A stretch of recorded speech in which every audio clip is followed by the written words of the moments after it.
আমার নাম রাদিয়া জামান মানহা। আমি ক্যামব্রিয়ান স্কুল অ্যান্ড কলেজে পঞ্চম শ্রেণীতে পড়ি।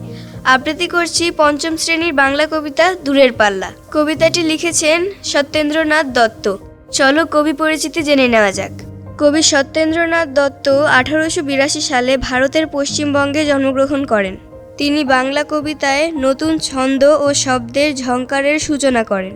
1922 সালে মাত্র 40 বছর বয়সে এই প্রতিভাবান কবি মৃত্যুবরণ করেন।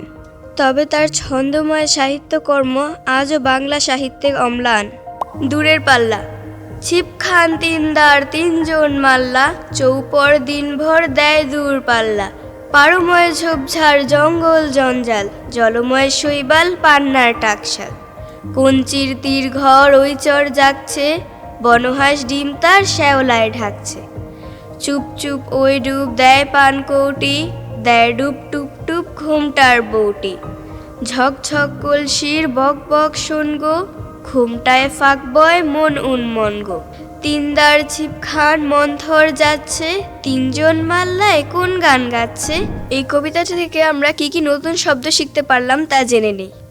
উন্মন উদাস, ছিপ সরু নৌকা, জঞ্জাল আগাছা, মন্থর ধীরে, মাল্লা মাঝি।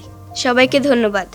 শিক্ষা সহশিক্ষা আর স্মার্ট শিক্ষা নিয়ে সবার চেয়ে এগিয়ে আমাদের ক্যামব্রিয়ান স্টুডিও।